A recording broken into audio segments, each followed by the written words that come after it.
ঠিক আছে। তো যাই হোক, আমি আর বেশি দেরি না করি, আমি একটু স্ক্রিন শেয়ার দিয়ে শুরু করি, আপনাকে দেখাই আজকের টপিকগুলা বা আমরা হচ্ছে কি বিষয়গুলো নিয়ে কথা বলবো। ঠিক আছে। আচ্ছা, সো এটা হচ্ছে আমাদের প্রথম ক্লাস। ঠিক আছে, এটা হচ্ছে আমাদের প্রথম ক্লাস। এটা হচ্ছে বেসিক লেভেলের ফাউন্ডেশন অ্যান্ড সেট আপ, মানে ফরেক্সের যে ফাউন্ডেশন থাকে সেটা। আর আমাদের টাইটেলটা কি, ইন্ট্রোডাকশন টু ফরেক্স মার্কেট। ঠিক আছে, ফরেক্স মার্কেটটা কী সেটা বুঝি, ফরেক্স মার্কেট কীভাবে কাজ করে আমরা সেটা দেখব। আর মানে মূল কথা, এক কথা হচ্ছে হোয়াট ইজ ফরেক্স। আমাদের কী কী টপিকগুলো আমরা আলোচনা করবো আজকে: what is forex, currency pairs and major currencies, how the forex market works, market participants, কারা এখানে অংশগ্রহণ করতে পারে বা কারা কারা ট্রেড করে বা কী, পরে হচ্ছে আর যেটা মেইন টপিক হচ্ছে বিড, আস্ক এবং স্প্রেড, এই তিনটা জিনিস কী। ঠিক আছে, তো আমি শুরু করি। যদি আমি প্রথমে বলি যে ফরেক্স কি, ফরেক্স মূলত হচ্ছে ফরেন এক্সচেঞ্জ মার্কেট। ঠিক আছে, সো এটার সংক্ষেপে ফরেক্স বলা হয়। যেমন ফরেক্সের যেমন কি বলে, ফরেনের ফর আর এক্সচেঞ্জের এক্স। ঠিক আছে, এই দেখেন আমি যদি এখানে একটা ডট দিই, দেখেন ফরেনের ফর আর এক্সচেঞ্জের এক্স। তো এই দুইটার, এই ফরেন এক্সচেঞ্জের শর্ট ফর্ম হচ্ছে ফরেক্স। বা অনেক জায়গায় দেখবেন, আপনি দেখবেন এফএক্স লেখা থাকে এভাবে, এফএক্স। ঠিক আছে, এই এফএক্স ফরেক্স সবগুলো হচ্ছে ফরেন এক্সচেঞ্জ। এখন ফরেন এক্সচেঞ্জ তো আপনি বুঝতেই পারতেছেন ফরেন এক্সচেঞ্জ কী করে। এটা হচ্ছে মূলত একটি বৈশ্বিক মুদ্রা বাজার, যেখানে বিভিন্ন দেশের মুদ্রা একে অপরের সাথে কেনা বেচা করা হয়। তো এক কথায় যদি আমি একটা এক্সাম্পল দিই, আমি যদি টাকা দিয়ে ডলার কিনি অথবা ডলার দিয়ে আমি ইউরো লেনদেন করি, এই জিনিসটাই মূলত হচ্ছে ফরেক্স ট্রেড। ঠিক আছে, মুদ্রার যে আদান প্রদান, এক্সচেঞ্জ। ঠিক আছে, আমি একটা মুদ্রা দিয়ে অন্য একটা মুদ্রা কিনতেছি, টাকা দিয়ে ডলার কিনতেছি। এই যে আমি টাকা দিয়ে ডলারটা এক্সচেঞ্জ করলাম না, বা ডলার দিয়ে আমি অন্য কিছু ইউরো বা যে কিছু জেপিওয়াই, যে কোনো একটা জাপানিজ ইয়ান বা সুইস ফ্র্যাঙ্ক যাই আমি এক্সচেঞ্জ করি, এই যে জিনিসটা, এটাই হচ্ছে ফরেক্স। মূলত আমরা কেউ না কেউ বা এখানে যারা অবস্থিত, প্রত্যক্ষ বা পরোক্ষভাবে কেউ না কেউ আমরা ফরেক্সের সাথে জড়িত। আমরা যখন কোনো দেশে যাই, বা ধরেন বাংলাদেশ থেকে আমেরিকা যাব, এখন আমেরিকায় তো আমার টাকা চলবে না, আমি তো, আমার বাংলাদেশের কারেন্সি কি টাকা। এখন আমেরিকায় গেলে তো ওইখানে যদি আমি কোনো পণ্য ক্রয় করতে চাই, তাহলে তো আমি টাকা দিয়ে কিনতে পারবো না, তাই না? ওদের দেশের তো একটা কারেন্সি আছে। তো অবশ্যই ওইখানে যাওয়ার পরে কী করতে হবে, ফার্স্টে টাকা দিয়ে, আমার যে টাকা আছে ভ্যালিডিটি, এটা দিয়ে আমার ডলার এক্সচেঞ্জ করতে হবে ফার্স্ট যে কাজটা। তখন যখন আমার কাছে ডলার থাকবে, তখন ওই ডলারটা আমি স্পেন্ড করতে পারবো বিভিন্ন জিনিস কেনা বেচা করার জন্য। ঠিক আছে, তো এই যে এক্সচেঞ্জটা করলাম, এই এক্সচেঞ্জ করাটাকেই বলা হয় ফরেক্স। বা এই যে ট্রেডটা করলাম আমি, এটারই মূলত বলা হয় ফরেক্স ট্রেডিং। এত কমপ্লিকেটেড কিছু না, জাস্ট বেসিক জিনিসগুলোই বলতেছি। আচ্ছা, তো ফরেক্স মার্কেট সম্পর্কে যদি আমি বলি, ফরেক্স হলো পৃথিবীর সবচেয়ে বড় ফাইন্যান্সিয়াল মার্কেট, যেখানে দৈনিক বা লাইক মোর দেন $7 ট্রিলিয়ন রেগুলার লেনদেন হয়। ঠিক আছে, $7 ট্রিলিয়ন রেগুলার লেনদেন হয়, কেনা বেচা হয় বিভিন্ন কারেন্সি পেয়ার মিলায়া। সো এই মার্কেট সপ্তাহে 5 দিন খোলা থাকে, 24 ঘন্টায় 5 দিন খোলা থাকে। আর শনি রবি এই 2 দিন হচ্ছে অফ থাকে। এবং এখানে বিভিন্ন ধরনের সেশন টাইম থাকে। ঠিক আছে, এই যে সেশন টাইমগুলো, এগুলো কি ফার্দার ক্লাসগুলোয় যায় আমরা বুঝতে পারবো। ঠিক আছে, সেশন টাইমগুলো কোন কয়ভাবে বিভক্ত, কতগুলো সেশনস আছে, এগুলো সব একটা টাইম জোন থাকে। ঠিক আছে, যেমন আমরা মূলত যারা আছি, আমরা রাতে 1টা 2টা পর্যন্ত জায়গা থাকি। সো আমার দেশের টাইম জোন অনুযায়ী আমার একটা সেশন থাকে, তারপর অন্য দেশের টাইম জোন অনুযায়ী অন্য একটা সেশন থাকে। এখন আমরা সব সেশনেই ট্রেড করতে পারবো, বাট ওই সেশন টাইমগুলোয় ওদের দেশের বা টাইম জোন অনুযায়ী ট্রেডারগুলো বেশি অ্যাক্টিভ থাকে। ঠিক আছে, তো এটা হচ্ছে মূলত বিষয়। এখন মার্কেট সম্পর্কে তো বুঝলাম, বা ফরেক্স জিনিসটাকে আমরা বুঝলাম। এখন কি, আমরা কারেন্সি পেয়ার্সগুলো বুঝি, যে কারেন্সি পেয়ার জিনিসটা কি বা মেজর কারেন্সিসগুলো কি। এখন দেখেন, কারেন্সি পেয়ার দিয়ে যদি আমি একটু কথা বলি, কারেন্সি পেয়ারটা নিয়ে দেখেন, BDT/USD। দেখেন, পেয়ার যেহেতু আছে, একটা পেয়ার মানে কি, দুইটা জিনিস বা জোড়াকেই তো পেয়ার বলা হয়। তো এখানে এই যে বিডিটি স্ল্যাশ ইউএসডি, এখানে কয়টা কারেন্সি আছে? দুইটা। সো এই দুইটা কারেন্সি থাকায় এটাকে বলা হয় কারেন্সি পেয়ার বা মুদ্রা জোড়া। এখন দেখেন বিডিটি মানে কি? একটা কারেন্সি, বাংলাদেশি টাকা। আর ইউএসডি মানে কি? ইউএস ডলার, তাই না? তো এখানে তো দুইটা কারেন্সি আছে। এই যে দুইটা কারেন্সির সমন্বয়ে এটাকে বলা হয় একটা একটা কারেন্সি পেয়ার। ঠিক আছে, এই জিনিসটা হচ্ছে একটা কারেন্সি পেয়ার। এখন এখানে ইউরো বিডিটির কথা কি বললাম, যে বাংলাদেশি টাকা আর স্ল্যাশ ইউএসডি হচ্ছে ইউএস ডলার। এখন এখানে বিডিটিকে বলা হয় বেস কারেন্সি। ঠিক আছে, যেটা লেফটে থাকে, যে কারেন্সিটা থাকে লেফটে, এটাকে বলা হয় বেস কারেন্সি। আর যেটা ডান সাইডে বা সেকেন্ড যেই কারেন্সিটা থাকে, এটাকে বলা হয় কট কারেন্সি। এখন আমি একটু এই জিনিসটা ভাঙা একবার বলে দিই বা একটু এক্সপ্লেন করে দিই। যেমন দেখেন এই কারেন্সি পেয়ারটায়, ঠিক আছে, এই কারেন্সি পেয়ারটা আমি একটু মার্ক করে দেখাই। এই কারেন্সি পেয়ারটায় ইউএসডি না বিডিটি হচ্ছে বেস কারেন্সি। ঠিক আছে, বিডিটি হচ্ছে বেস কারেন্সি এবং ইউএসডি এটা হচ্ছে কট কারেন্সি। ওকে, আচ্ছা, এখন বেস কারেন্সি আর কট কারেন্সি পার্থক্যটা আমি দেখাচ্ছি। তার এক সেকেন্ড আমি একটা পেয়ার অ্যাড করি এখানে, বিডিটি ইউএসডি। আচ্ছা, এটা আমি একটু অ্যাড করি। আচ্ছা, দাঁড়ান আমি ইউএসডি বিডিটি অ্যাড করি, তাহলে আপনাদের সুবিধা হবে। দাঁড়ান বুঝেই তো, ইউএসডি বিডিটি। হ্যাঁ, ওকে, হ্যাঁ, আচ্ছা, বলেছিলাম আমি এখানে। ওকে, আচ্ছা, আমি এটা একটু একটু চেঞ্জ করি। তাহলে আমি যেহেতু পেয়ারটা আছে ইউএসডি বিডিটি দিয়ে, আমি ইউএসডি বিডিটি আপনাকে বুঝাই। ইউএসডি স্ল্যাশ বিডিটি, ঠিক আছে। ওকে, এটা আমি চেঞ্জ করি। এটা হচ্ছে মুছা দিই এটা। ইউএসডি হচ্ছে বেস কারেন্সি, এই জায়গায় ইউএসডি হচ্ছে বেস কারেন্সি। আর এখানে বিডিটি হচ্ছে কট কারেন্সি। ঠিক আছে, ওকে দিলাম। এই দেখেন ইউএসডি, হ্যাঁ, এই জিনিসগুলো একটু বুঝেন, এগুলো একটু বোঝার জিনিস। ইউএসডি হচ্ছে প্রথম কারেন্সি বা লেফটে আছে, এটাকে বলা হয় বেস কারেন্সি। এবং ডান সাইডে আছে বিডিটি, এটাকে বলা হয় কট কারেন্সি, রাইট? আচ্ছা, এখন দেখেন এই যে পেয়ারটা, এই যে currency pair USD BDT, base currency বললাম না ইউএসডি। তো একটা জিনিস মনে রাখবেন, বেস কারেন্সির মান অলওয়েজ ওয়ান হয়। বেস কারেন্সির মান যে কোনো কারেন্সি পেয়ারে বেস কারেন্সির মান অলওয়েজ হয় ওয়ান। এবং এই যে কট কারেন্সিটা আমরা দেখতেছি না, সেকেন্ড যে কারেন্সি, এটা হচ্ছে আমাদের এক্সচেঞ্জ রেট। যে আমি যদি, যেহেতু এটার মান হচ্ছে ওয়ান, তার মানে হচ্ছে ওয়ান ইউএসডি। এই যে এখানে যে বেস কারেন্সি আছে মানে হচ্ছে one USD. One USD equal to বা কত, কত টাকা বিডিটি, বাংলাদেশি টাকা। তো এই যে দেখেন, আমি যদি এখানে ওয়াচ লিস্ট অন করি, এই যে আপনার হয়তো বা অনেকের কোয়েশ্চেন থাকবে যে ভাই আমি কোন প্ল্যাটফর্মটা বা কোন ওয়েবসাইটটা ইউজ করতেছি, এগুলো নিয়ে পরে বিস্তারিত কথা বলবো। আপাতত এটা দেখেন, জিনিসটা বুঝেন। দেখেন এখানে কি শো করতেছে আমার, ইউএসডি বিটি কত শো করতেছে, 121.47। তো আমি এটা লিখি এখানে, ঠিক আছে, আমি এটা লিখি। ওকে, এর রেটটা আমি লিখি 121.47। হ্যাঁ, আমি টাকা লিখে দিই। আচ্ছা, এখানে আমি একটু এটাকে ইউএসডি লিখে দিই। ওকে, সো এর মানে কি হচ্ছে একটু খেয়াল করেন।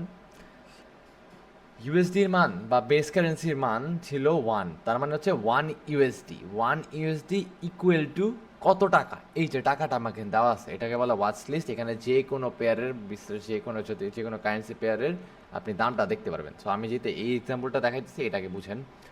সো বেস কারেন্সির মান ওয়ান। এখন যে কারেন্সি হোক, যদি ইউরো থাকতো, ইউরো বিডিটি, তার মানে হচ্ছে ওয়ান ইউরো ইকুয়াল টু কত টাকা। তখন যদি আমি ইউরো টার্ন করতাম, তখন দেখাইতো, যেমন এখানে যদি থাকে, আমি দেখাই ইউরো বিডিটি।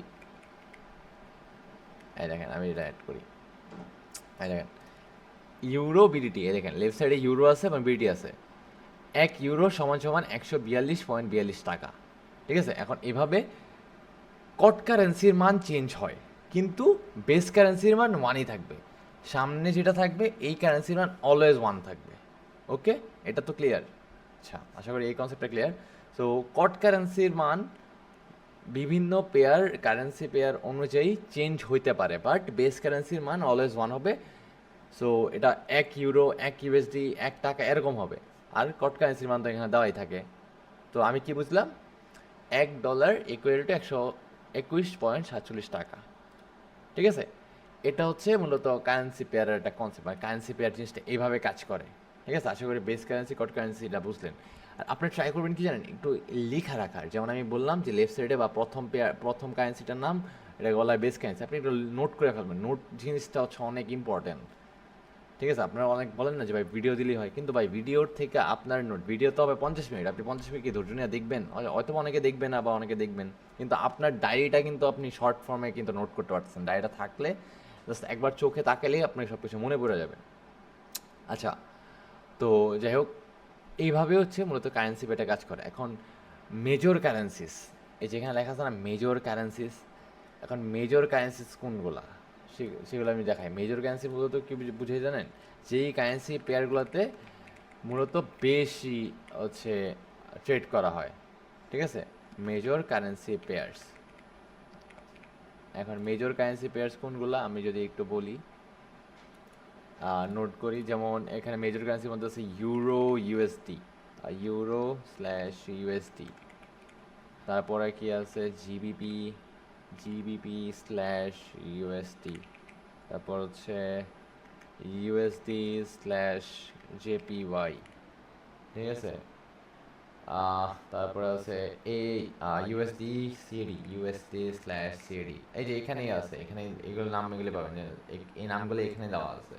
ঠিক আছে, সো এইগুলারে বলা হয় মূলত মেজর কারেন্সিস, এগুলাতে বেশি হচ্ছে ট্রেড হয়। এখন দেখেন, ইউরো, ইউআর, এটা তো আমরা বুঝি, এটার মানে হচ্ছে ইউরো, শর্ট ফর্মে ইউআর বলে। আর ইউএসডি তো বললাম ইউএস ডলার।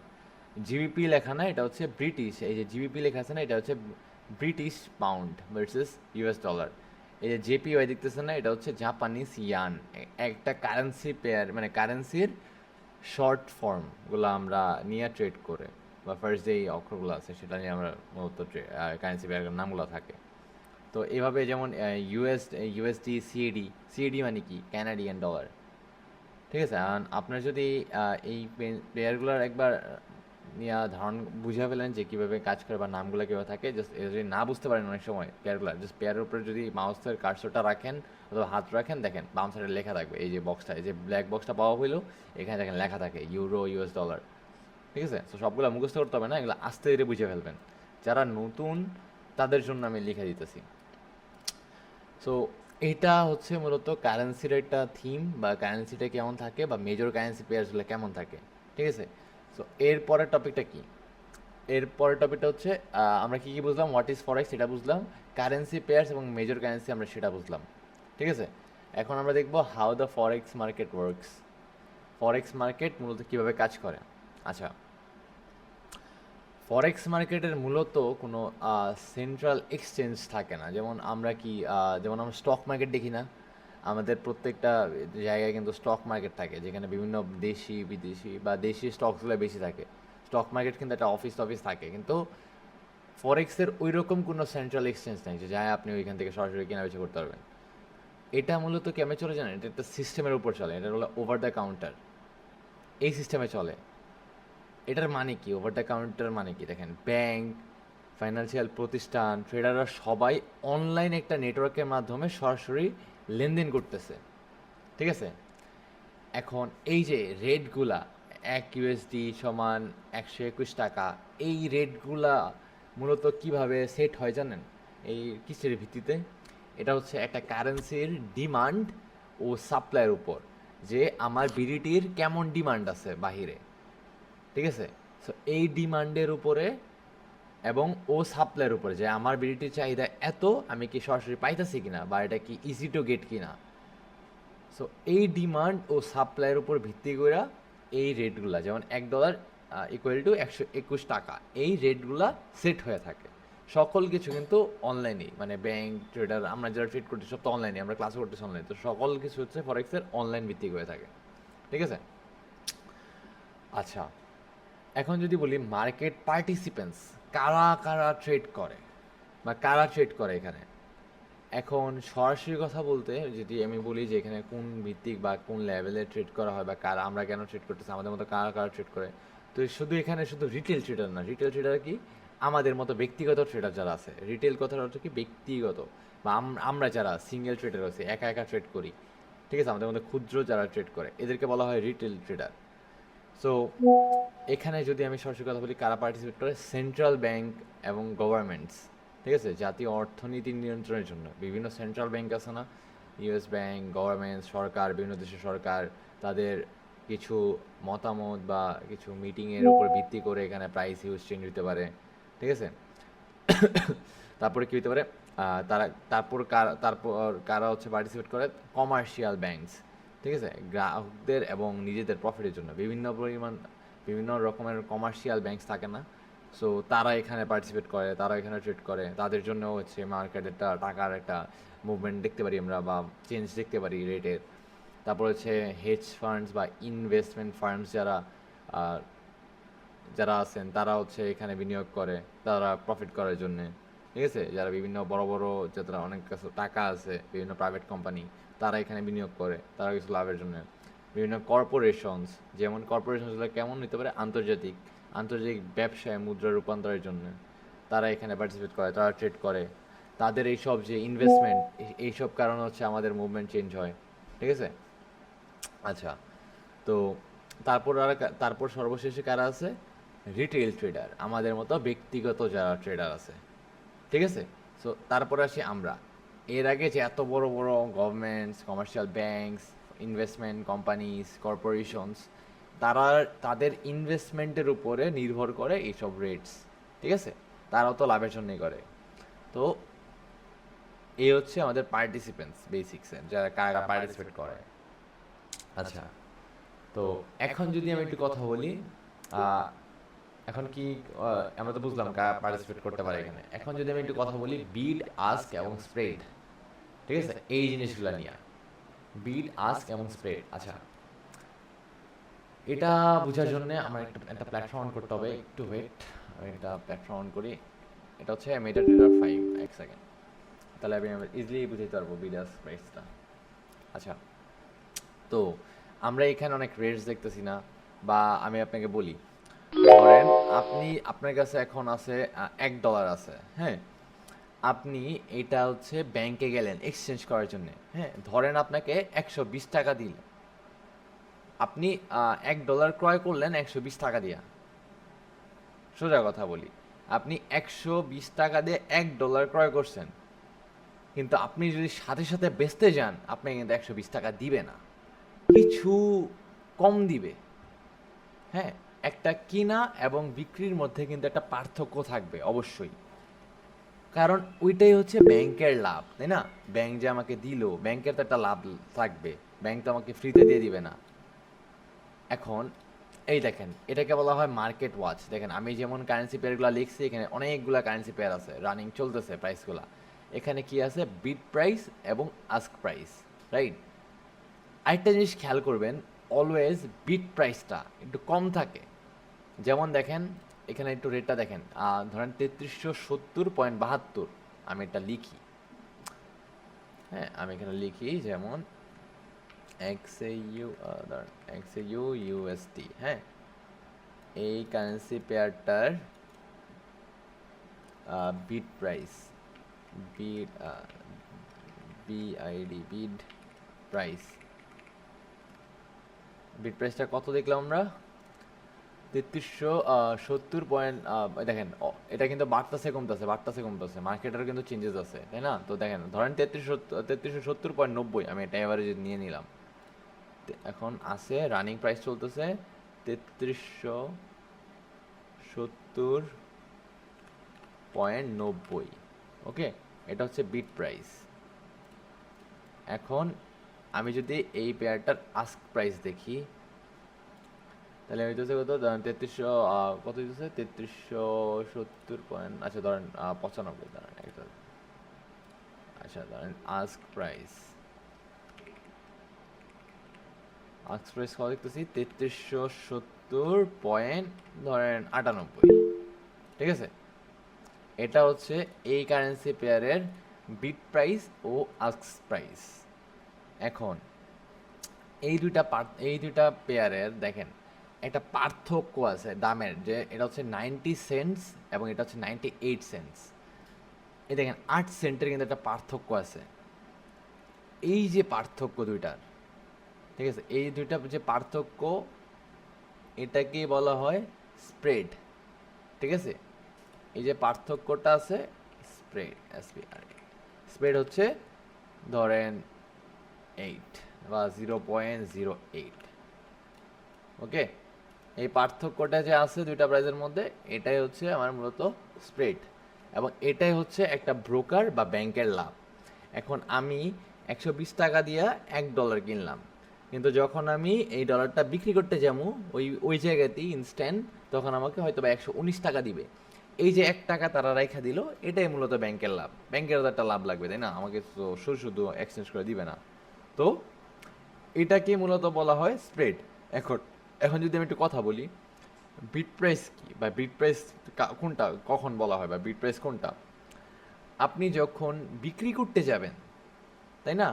আপনি যখন বিক্রি করতে যাবেন এবং তারা যখন আপনাদের কিনবে, তখন এটাকে বলা হয় বিট প্রাইস। দেখবেন বিট প্রাইস অলওয়েজ কম থাকে, কারণ আপনি বিক্রি করতেছেন, তারা আপনাকে টাকা দিবে। ধরেন ব্যাংকে গেলাম $1 নিয়ে, আমি বিক্রি করতে গেলাম, তখন দেখবেন কম দিতেছে কিছু টাকা। এই যে বললাম 119 টাকা দিবে, তো ওদের তো লাভ রাখবে। তো এই জন্যে বিক্রি করতে গেলে হবে বিট প্রাইস, ঠিক আছে। আমি যখন কিছু কোনো কারেন্সি পেয়ার, যে কোনো কারেন্সি পেয়ারে কিছু বিক্রি করতে যাবো বা কারেন্সিটা বিক্রি করতে যেতেছি, ওটাকে বলা হয় বিট প্রাইস। আবার আমি যখন বাই করব, আমি যখন ডলারটা কিনতে যাব, তখন কিন্তু আমার 120 টাকা দিয়ে কেনা লাগছে, ওইটাকে বলা হয় আস্ক প্রাইস, ঠিক আছে। সো সোজা কথায় যদি বলি, কোনো কারেন্সি পেয়ার যখন আমি বিক্রি করব বা সেল করব, ওইটাকে বলা হবে বিট প্রাইস, বা ওইখান থেকে বিট প্রাইসটা শুরু হবে। আর আরেকটা কারেন্সি পেয়ার যখন আমি বাই করব, তখন ওটাকে বলা হবে আস্ক প্রাইস। এবং দুইটার মধ্যে যে পার্থক্যতা থাকবে, ওইটাকে বলা হয় স্প্রেড। ক্লিয়ার? আচ্ছা, তো এইগুলা ছিল, বা এই এই জিনিসগুলো হচ্ছে ফরেক্সের বেসিক কিছু জিনিস। হ্যাঁ, এভাবে মূলত আমাদের মার্কেটটা চলতে থাকে, বা কারেন্সি প্রাইসগুলো এভাবে কাজ করে, এবং আস্ক প্রাইস এবং বিট প্রাইসগুলো আমি অনেক সহজে বোঝানোর ট্রাই করতেছি, ঠিক আছে। আর ওইগুলো অনেকভাবে বোঝানো যায়, বাট এত কিছু আপনার একবারে নিতে হবে না, জিনিসটা ভাঙা ভাঙা বুঝেন। আর আমি যেগুলা ক্লাসে বলতেছি বা আমি যেগুলো ক্লাসে বলবো, শুধু এইটুকে থাকেন না, যেহেতু শিখতে আসছেন, আপনারও কিন্তু একটু শিখতে হবে। হয়তো বা এই কোর্সের মাধ্যমে আমরা এটু সব কিছু দেখাই দিব, বাট অ্যানালাইসিস বা আরো বিস্তারিত জানতে হইলে কিন্তু এখানে অনেক রকমের টুলস আছে। আপনি গুগল করতে পারেন, সবারই তো ডিভাইস আছে। তো একটু গুগলে ট্রাই করবেন যে আর একটু ভালো করে জানি বিট প্রাইসটা কি, আস্ক প্রাইসটা কি, তাই না? সো আপনারা একটু ভালো করে দেখবেন, এখানে জানার চেষ্টা করবেন। আচ্ছা, তো এখন যদি সংক্ষেপে সব কিছু যদি একটা সামারি বলি, ফরেক্স জিনিসটা কি? ফরেক্স হলো একটি গ্লোবাল মার্কেট, যেখানে কারেন্সি কেনা বেচা করা হয়। এখানে বিভিন্ন প্রকার মেজর কারেন্সি পেয়ার আছে। মার্কেটে অনেক ধরনের অংশগ্রহণকারীরা থাকে, ঠিক আছে। আর ট্রেডিং মূলত, একটা ট্রেড এক্সিকিউট হয় মূলত বিড প্রাইস ও আস্ক প্রাইসের দামের মাধ্যমে, তাই না? আমি যদি দামই না জানি, আমি ট্রেড করবো কীভাবে? আর এই যে সব কিছু যে আমি ট্রেড করতেছি, একটা ব্রোকার যে আমাকে নিয়ে যেতেছে, বা আমার ব্রোকার যে আমাকে কানেক্ট করে দিচ্ছে, স্প্রেডটা হলো ওই ব্রোকারের এটা চার্জ, ঠিক আছে। এখন সোজা কথায় যদি আমি বলি, আমরা মার্কেটের সাথে কীভাবে কানেক্ট হচ্ছি? মার্কেটে আমরা কানেক্ট হচ্ছি কীভাবে?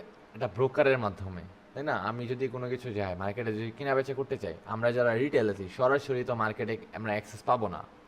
তো অবশ্যই মার্কেটের অ্যাক্সেস পাইতে হইলে আমাদের একটা ব্রোকার লাগবে, এবং এই স্প্রেডটা হচ্ছে ওই ব্রোকারের লাভ। এখন ব্রোকার কি? সোজা কথায়, ব্রোকার হচ্ছে একটা মিডলম্যান বা মধ্যস্থকারী, যারা আমাদের অ্যাকাউন্ট বা আমাদের যে ট্রেডগুলো আছে আমাদের হয়ে, ওই আমাদের যে মার্কেটগুলো আছে ওইখানে প্লেস করতেছে আমার জন্য, সে বাই সেল করে দিচ্ছে, ঠিক আছে। সে হচ্ছে মিডলম্যান। এই যে মিডলম্যান হয়ে যাচ্ছে যে আমার জন্য কেনাবেচা করতেছে, তার তো একটা চার্জ আছে, তার প্রাপ্য, তাই না?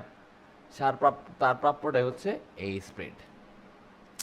তো এই কনসেপ্টটা আশা করি সবার ক্লিয়ার যে এই কারেন্সি পেয়ার্সগুলা, এই কারেন্সি পেয়ার মূলত কীভাবে কাজ করে, বেস কারেন্সি কোনটা, কট কারেন্সি কোনটা, ঠিক আছে? মার্কেটে পার্টিসিপেন্টস কারা, বললাম তো, বিভিন্ন banks, commercial, hedge fund, retail traders, ঠিক আছে? তো এখন যদি আমি একটু কথা বলি যে আমাদের হচ্ছে নেক্সট থেকে বা এখন থেকে কি কি জিনিসগুলো প্রয়োজন হবে, ঠিক আছে? বা আমি যে প্ল্যাটফর্মটা ইউজ করতেছি, এই যে এখানে চার্ট দেখতে পারতেছি, অনেকে তো জানানো নাই এই চার্টটা কীভাবে দেখে। সো এটার জন্য যদি বিস্তারিত বলি, আপনাদের ফোনে দুইটা আপাতত, যেহেতু ক্লাস করতেছেন বেসিকে, আপাতত আপনার দুইটা অ্যাপ প্রয়োজন হবে, ঠিক আছে? এই অ্যাপগুলো নেক্সট ক্লাস থেকে মাস্ট আপনার ফোনে থাকতে হবে, বা আপনার ল্যাপটপে থাকতে হবে, বা পিসি থাকতে হবে। তো সবাই একটু ট্রাই করবেন যারা ফোনে দেখতেছেন, হ্যাঁ, হয়তো বা আমি অনেক কিছু লিখতেছি, আপনাদের একটু ডিসপ্লের কারণে হয়তো অনেক ছোটো ছোটো দেখতেছেন। তো সবাই একটু ট্রাই করবেন একটু বড় মনিটর নেওয়ার, ঠিক আছে? বড় মনিটর বা ল্যাপটপ বা ডিভাইস নেওয়ার। কারণ যেহেতু এটা একটা বিজনেস, প্রপার বিজনেস, আপনার বিজনেস শুরু করতে হলে তো কিছু ইনভেস্টমেন্ট প্রয়োজন হবেই।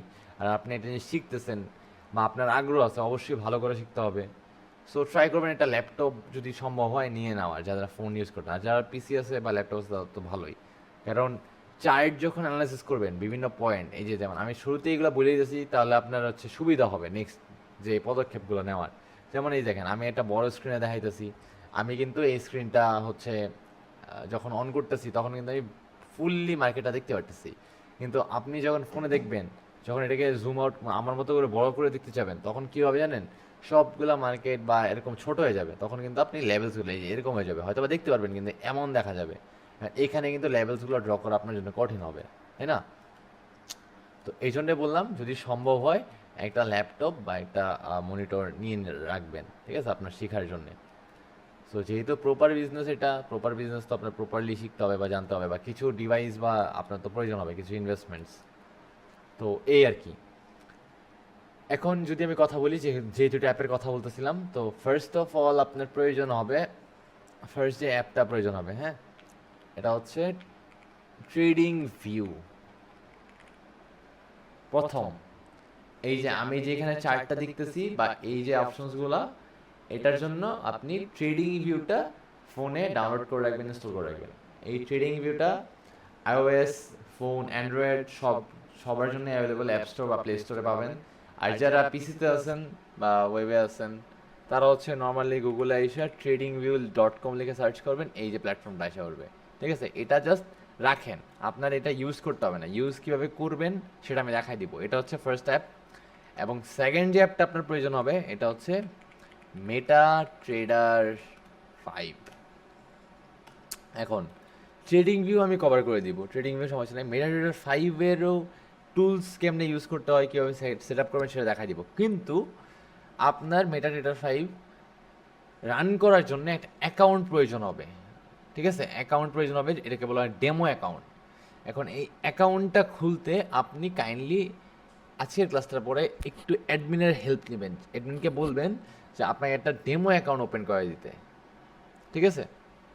এই ডেমো অ্যাকাউন্টের মাধ্যমে আপনি হচ্ছে মূলত ট্রেডগুলো করতে পারবেন। বা আপনি আমরা যখন বলবো যে এইভাবে মার্কেট অ্যানালাইসিস করেন, এই করেন, বাই সেল, আপনার তো প্র্যাকটিসের উপর থাকতে হবে। সো এই দুইটা অ্যাপ যেন আমি সবার ফোনে বা ডিভাইসে নেক্সট ক্লাস থেকে দেখি। কারণ আমি নেক্সট ক্লাস থেকে হইতে পারে আপনাকে বলবো যে ভাই মেটা ট্রেডার 5-এ ঢুইকা এটা অ্যানালাইসিস করেন, তখন আপনি করলেন। আমি যেভাবে দেখাবো, আপনি যদি ইনস্ট্যান্ট না বুঝেন জিনিসটা, বা আপনার ফোনে যদি না ঢুইকা দেখতে পারেন, তাহলে তো সমস্যা। সো এই দুইটা অ্যাপ একটু কাইন্ডলি সবার ফোনে রাখবেন, ওকে? আচ্ছা, সো এইগুলো হচ্ছে আমার বেসিক্স, ঠিক আছে? একদম শুরু, ঠিক আছে? ফরেক্সের স্টার্ট হচ্ছে এইসব দিয়ে। সো এই কারেন্সি পেয়ার বুঝলাম, বিড আস্ক প্রাইস বুঝলাম, ট্রেডিং ভিউ, মেটা 5, এগুলো দিয়ে আমি মূলত ফরেক্স মার্কেটে আমার শুরু, ঠিক আছে? এটা হচ্ছে আমার এন্ট্রি। তো আমরা হচ্ছে আমাদের আজকের যে টপিকসগুলো আমি যদি একটু সামারি দিয়ে দিই, আবার একটু সামারি দিয়ে দিই সবার বোঝার জন্য। সবাই বলে যে লাস্টে একটু ভাই বলে দিবেন যে কী কী করাইলেন। তো আমি এইভাবে দেখাই। আমাদের আজকে টাইটেল ছিল কি, introduction to the forex market. Forex মার্কেটের একটা ইন্ট্রোডাকশন, বা ফরেক্স মার্কেট জিনিসটা কী। তো হোয়াট ইজ ফরেক্স আমরা জানলাম যে এটি কি, এটি বৈশ্বিক মুদ্রা বাজার, যেখানে বিভিন্ন দেশের মুদ্রা একে অপরের সাথে কেনাবেচা করা হয় বা এক্সচেঞ্জ করা হয়, ঠিক আছে? এটা হচ্ছে ফরেক্স হলো একটি গ্লোবাল মার্কেট যেখানে কারেন্সি কেনা বেচা হয়। আচ্ছা, তারপরেটা কি?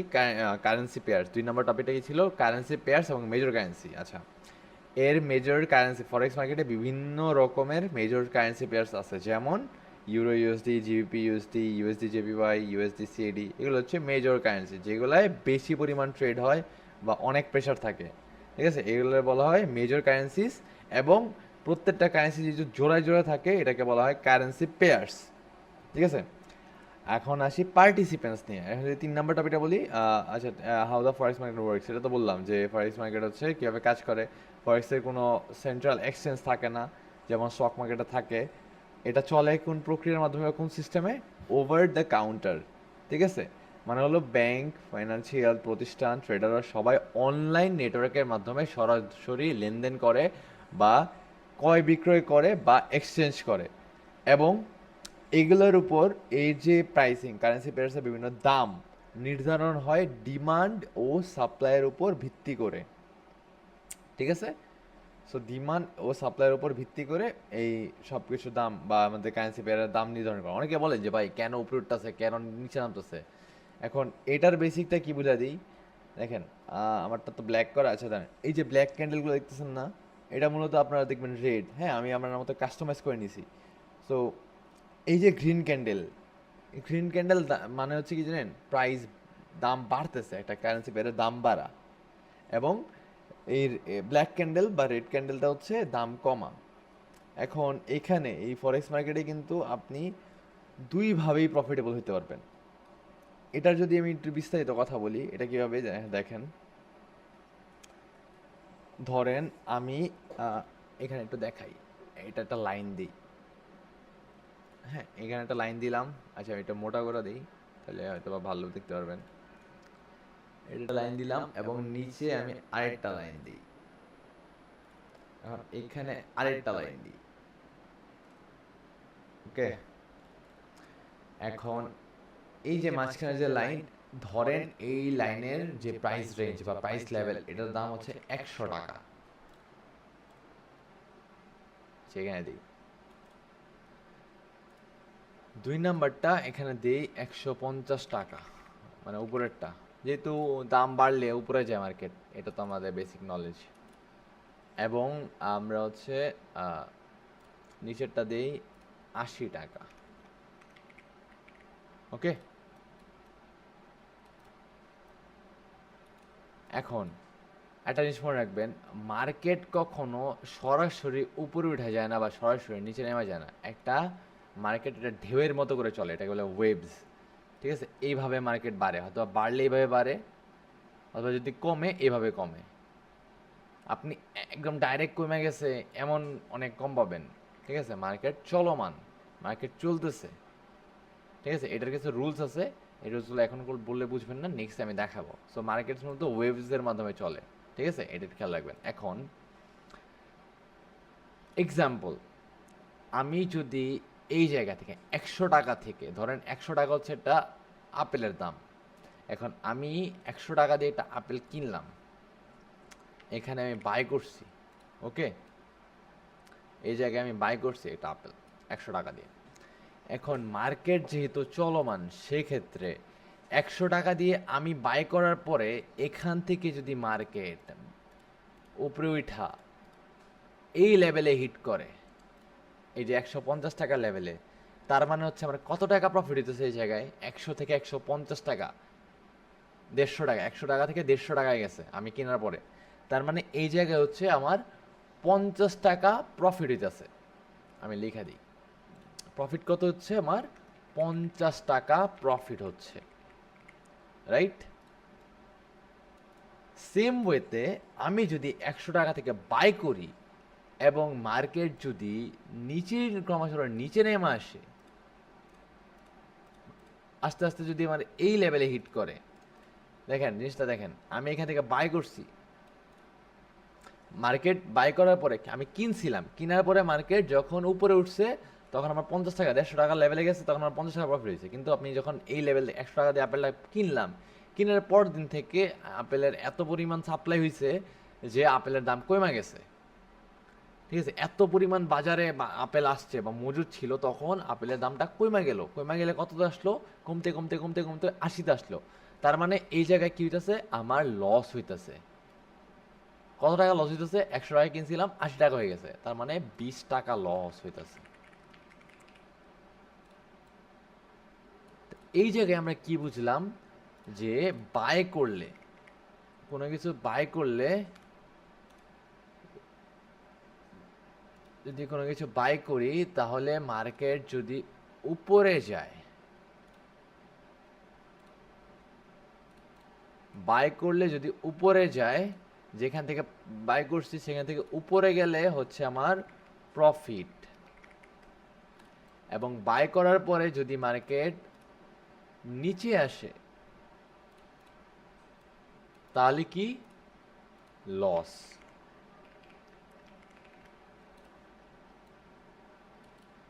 এখন সেলেরটা কি হবে আপনারা তো হয়তো বা অনুমান করতে পারতেছেন, তাই না?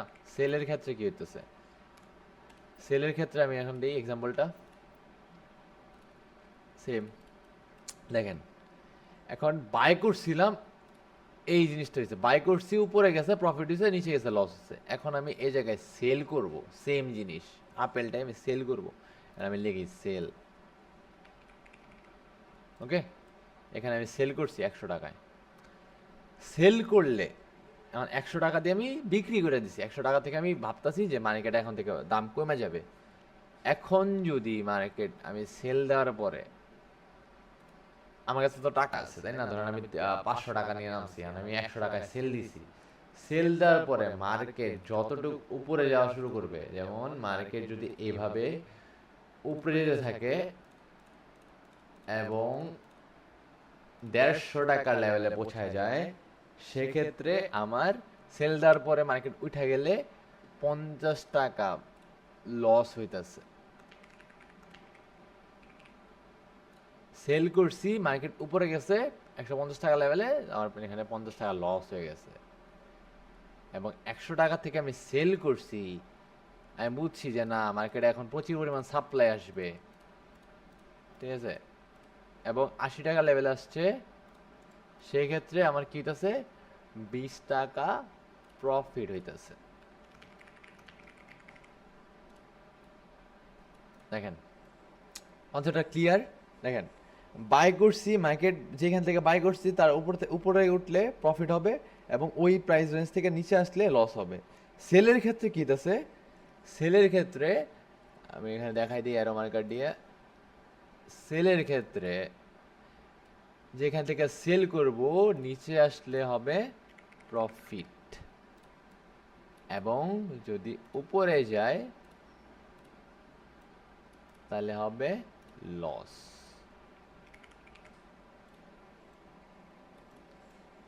দেখেন এই জিনিসটা একটু ভালো করে বুঝেন, হ্যাঁ, এই জিনিসটা পারলে আপনি একটা স্ক্রিনশট নিয়ে রাখতে পারেন।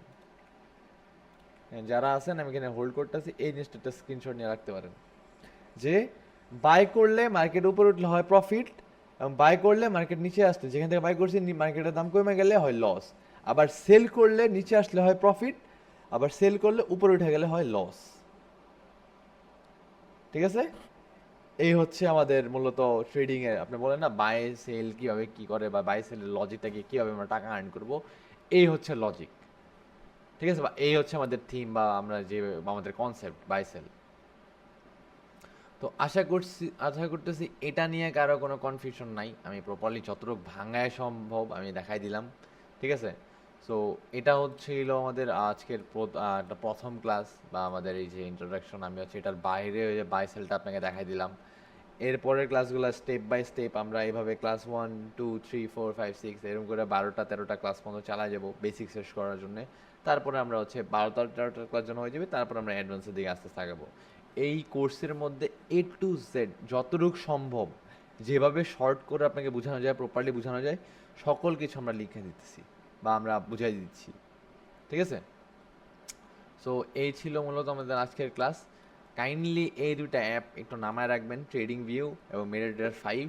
ঠিক আছে, আর আমরা আজকের টপিকে যা যা দেখছি, এই যে এই টপিকগুলো আমি লিখে দিচ্ছি, ঠিক আছে? এটা হচ্ছে আপনার যদি কেউ কিছু না বুঝে থাকেন বা যদি বুঝতে সমস্যা হয়ে থাকে, ক্লাসটা শেষ করে অ্যাডমিনকে একটা মেসেজ দিবেন। কারণ আজকে রাত যদি পার হয়ে যায়, আপনি নিজেও ভুলে যাবেন, আপনার গুরুত্বও কমে যাবে। তো যেই সমস্যা নোট করে ফেলবেন। অ্যাটলিস্ট যদি আপনার সমস্যা আপনার যেটা শিখছেন সেটা নোট না করেন, বাট যে সমস্যাগুলা এটা নোট করে ফেলেন। আপনি যখন একটা সমস্যা নোট করতে পারবেন, লিখতে পারবেন, ওই সমস্যাটা 60-70% সলভ হয়ে গেছে অটো। কারণ আপনি জানেন সমস্যাটা কোন জায়গায়, প্রবলেমটা কী। সো অলওয়েজ যেটা বুঝতেছেন এটা না লিখেন, বাট সমস্যাটা লিখা রাখবেন। এটা অ্যাডমিনকে বললে আপনাকে ইনস্ট্যান্ট ভয় দিবে। ঠিক আছে? সো এই ছিল মূলত আমাদের আজকের ক্লাস। ঠিক আছে?